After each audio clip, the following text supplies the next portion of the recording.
નમસ્કાર, આપ જોઈ રહ્યા છો JKS ન્યૂઝ ગુજરાતી। વાત કરીએ તો ભાવનગરમાં મધ્યસ્થ કાર્યાલયનું ઉદ્ઘાટન કરતા રાજ્યસભાના સાંસદ શક્તિસિંહ ગોહિલ સમગ્ર વાત કરીએ તો ઇન્ડિયા ગઠબંધનના મધ્યસ્થ કાર્યાલયનું ઉદ્ઘાટન કરવા રાજ્યસભાના સાંસદ શક્તિસિંહ ગોહિલ ભાવનગર આવ્યા હતા અને સભાને સંબોધન કર્યું હતું।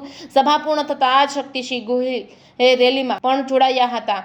સિવાબેલી સિંહ ખાતે ભાવનગર લોકસભા મધ્યસ્થ કાર્યાલયનું ઉદ્ઘાટન માટે સાંસદ શક્તિસિંહ ગોહિલ ભાવનગર આવ્યા હતા, જેમની સાથે આમ આદમી પાર્ટીના ઈશુદાન ગઢવી પણ સાથે જોડાયા હતા।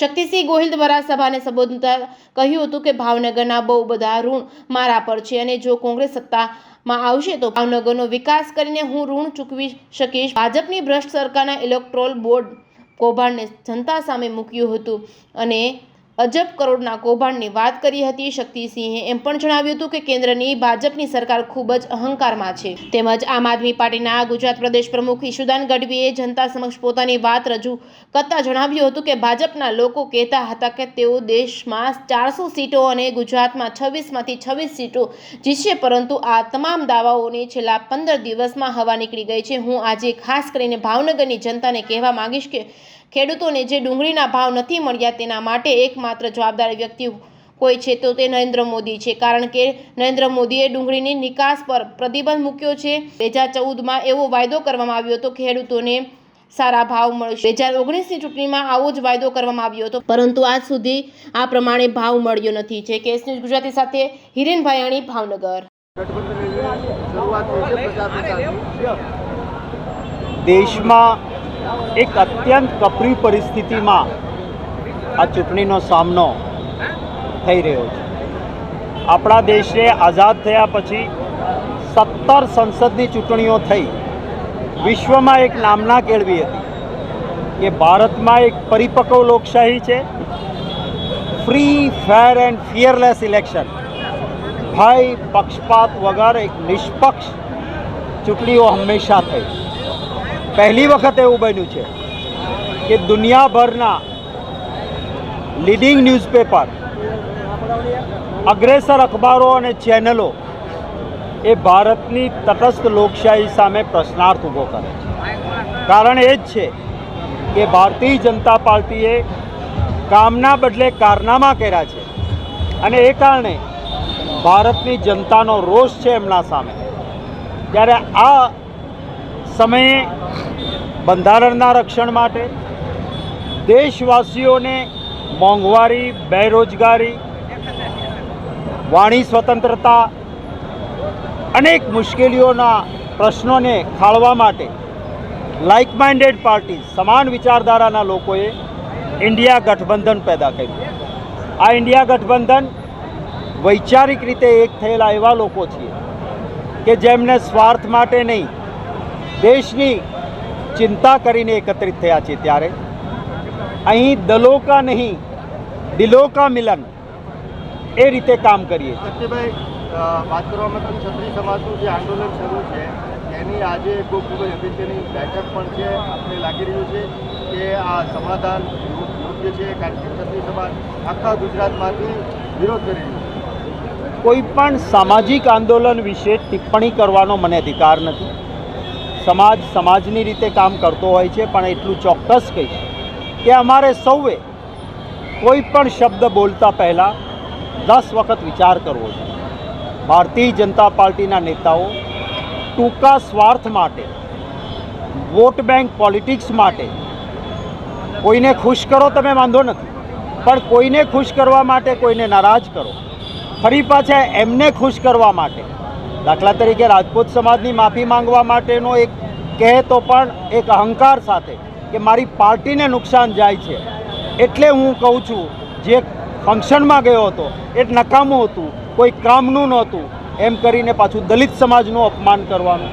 ભૂતકાળમાં લેઉવા પાટીદાર સમાજ વિશે બેફામ વાણીવિલાસ, બનાસકાંઠામાં માલધારી સમાજ વિશે વારંવાર વાણીવિલાસ, એટલે આ એક વખત ભૂલ નથી, અનેક વખત એમણે ભૂલો કરી છે, પણ એ પ્રશ્ન અંગે હું વિશેષ નહીં કહું।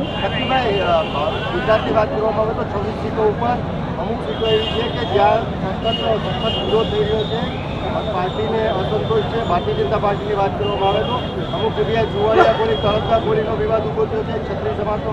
તમને લાગે છે કે કોંગ્રેસને કે ગઠબંધનને આનાથી ફાયદો થાય? આખરે લોકશાહીમાં લોકો નિર્ણય કરતા હોય.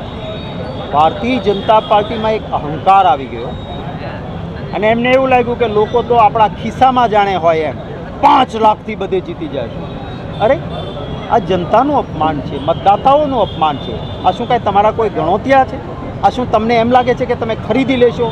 82 અબજ 52 કરોડ રૂપિયા ભાજપ પાસે છે તો અમે મતદારોને ખરીદીને 5 લાખથી જીતી જઈશું? આ અહંકાર છે. અને અહંકાર તો જેની સોનાની નગરી હતો એનો પણ નથી ફેંક્યો. અહંકારમાં જેમણે ગમે તેને આપી દઉં, સાચો લડાયક માણસ નહીં, મારી કઠપુતળીની જેમ નાચે એને હું આપું, ક્યાંયથી લઈને ગમે ત્યાં આપી દઈશ. ક્યાં જવાના છે લોકો? આપી જ દેશે મતો. આમ કરીને ભારતીય જનતા પાર્ટીએ જે નિર્ણયો કર્યા છે એના સામે ભાજપના કાર્યકર્તાઓનો રોષ ભભૂકી ઉઠ્યો છે, લોકોનો રોષ ભભૂકી ઉઠ્યો છે. અને જે ખાસ કરીને રોજગારી ઈચ્છતો યુવાન, પેટનો ખાડો પૂરવા માટે મહેનત કરતો ખેડૂત કે મજદૂર, આ બધા દુઃખી છે. અને આપણે ત્યાં કહેવાય છે કે ભૂખ્યા જનોનો જઠરાગ્નિ જાગશે, ખંડેરની ભસ્મ તણીને લાદશે. ભાજપ માટે આ સમય આવ્યો છે. કોંગ્રેસમાં અમુક જગ્યાએ સીટો પર ઉમેદવાર જાહેર નથી થયા. આની પાછળનું કારણ તમને ક્યારે જાહેર થયું? આ અમારી એક સ્ટ્રેટેજી છે. હજી જાહેરનામું બહાર પડશે 12 એપ્રિલે. ફોર્મ ભરવાની વિધિ 12 એપ્રિલથી શરૂ થશે. અમારે જ્યાં એક્સરસાઇઝ કામ કરવાનું હતું એ બહુ એડવાન્સ કરી લીધું છે. કેટલાકને અમે કાનમાં વહેલાઈ કહી દીધું હતું હાઈકમાન્ડ દ્વારા, દિલ્હી દ્વારા. કેટલાક લોકોને અમે જાહેર પણ કર્યા છે. અને ચૂંટણી છે ને એની વ્યૂહરચના હોય, એ વ્યૂહરચના કેમેરાની આંખ માટે ન હોય, એ અમારી માટે હોય. એટલે વ્યૂહરચનાના ભાગરૂપે અમારે જ્યારે યોગ્ય સમય લાગશે ત્યારે દિલ્હીથી અમારું હાઈકમાન્ડ ઉમેદવારો જાહેર કરશે. ભારતીય જનતા પાર્ટીના કાર્યકર્તાઓ સતત સોશિયલ મીડિયામાં દુઃખી છે કે અમારે શું ગાભા મારવાના છે. કેડર બેઝ કહેનારી પાર્ટીમાં જેમણે ખૂબ મહેનત કરી છે એના ઉપર કાલ સુધી જે કોંગ્રેસનો નેતા ભાજપને બેફામ ગાળો બોલતો હતો, હલકી ભાષામાં જે પ્રવચનો કરતા હતા, એમને ભાજપના કાર્યકર્તાના ખભે મૂકવાનો પ્રયત્ન ભારતીય જનતા પાર્ટીએ કર્યો છે. પણ આ કાર્યકર્તાઓ જ ભારતીય જનતા પાર્ટીને જવાબ આપશે. હમણાં એક વાયરલ બહુ થાય છે સોશિયલ મીડિયામાં. ટીવી ચેનલના મિત્રોને કહું છું એ ઓડિયો ચલાવજો કે ભાજપનો દંડો, ભાજપનો ઉપર ધ્વજ અને સામા મળ્યા અને હથિયારમાં શું વપરાણું? તો કે ભાજપના દંડાનો, ભાજપનો ધ્વજ. માથા કોના ફૂટ્યા? કે ભાજપવાળાના. માર ખાનારા કોણ હતા? ભાજપવાળા. મારનારો કોણ હતો? કે ભાજપવાળો. એટલે આ ભાજપમાં ચાલે છે. અને એટલે જ કહું છું કે ઈશ્વરનો ક્રમ હોય છે. જ્યારે સત્તા અહંકારી બને છે ત્યારે ઉપરવાળો પણ આવું જ ગોઠવણ કરતો હોય છે. અને આ હું માનું છું કે ઈશ્વરના ક્રમનો